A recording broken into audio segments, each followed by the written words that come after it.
We came to a coffee farm to see how the coffee are growing on the tree and how they farm the coffee and operate the coffee farm. Looks very deserted. I don't know if they're operating today. You have arrived. We're at the Kaʻū Coffee Mill, Hawaii. It has free coffee tasting, espresso drinks, free tours weekdays, and locally made gifts. It looks very deserted. There's not too many cars in the parking lot, and we had to wait for about... Lily and I are gonna come and tour this Kaʻū Coffee Mill, Hawaii. It's free tours. This is a pretty educational coffee meal center that opens Monday through Sunday from 9 to 4 p.m. This is a display and you could try all different kinds of coffee, and they Smells have really great here. things for you to buy and take home to give to friends and family. Smells Amazingly coffee-ish. This is anatomy of coffee bean. Wow, look at that.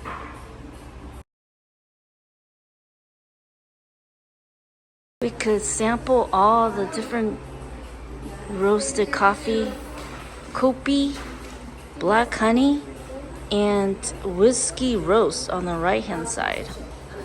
There's so many coffees to choose from. Here's some coffee.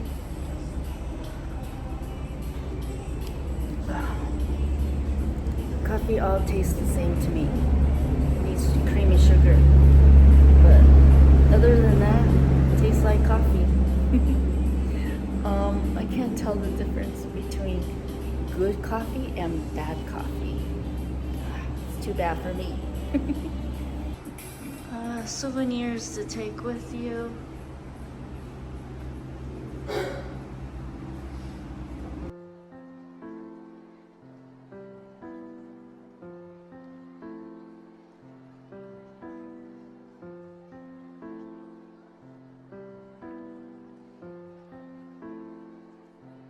Apple bananas, $5 per bundle.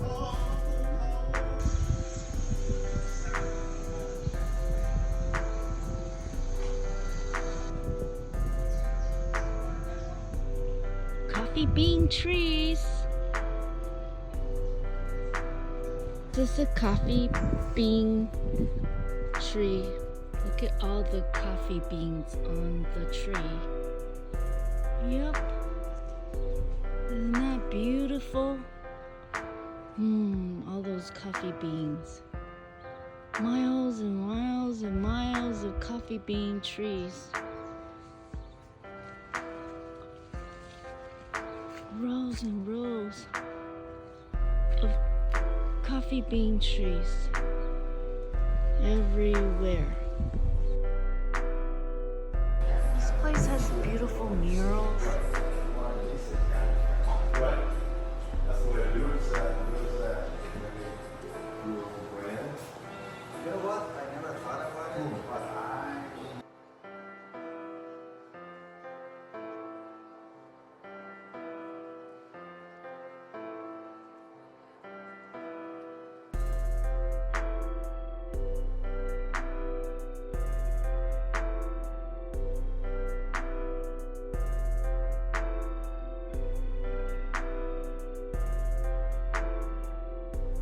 It's right here, surrounding the coffee.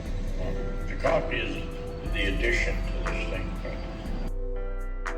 Here in our facility, we have 300 acres of coffee. Species right here is going to be known as Typica arabica, and it is most commonly found here in the state of Hawaii.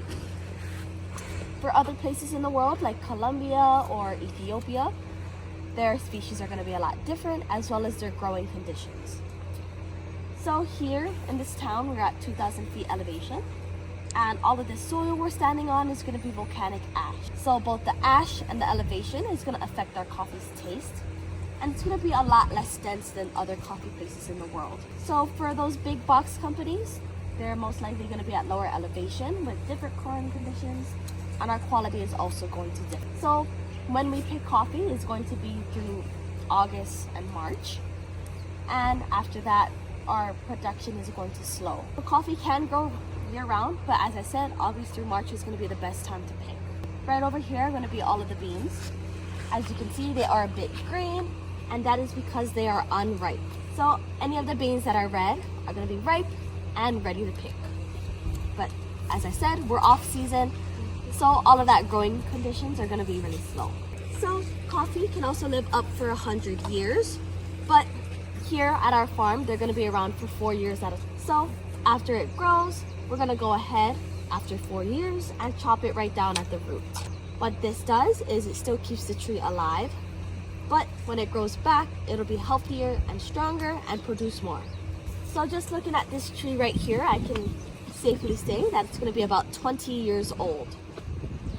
But during this process, we lose about 2% of the trees. So when that happens, we're just going to grow a new tree in its place.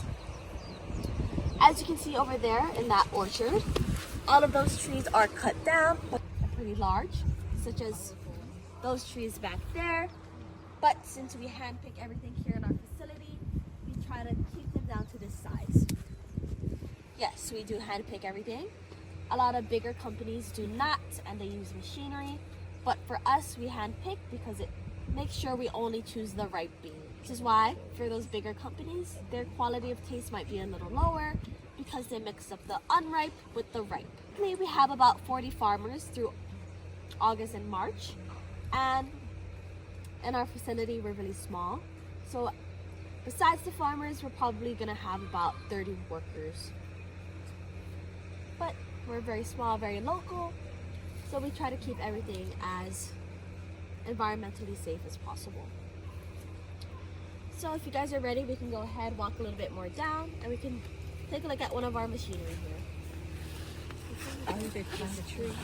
It's a catchment for rainwater. What's happening here? The wet mill is where we wash, pulp, and pre-dry all of the coffee. It's a process.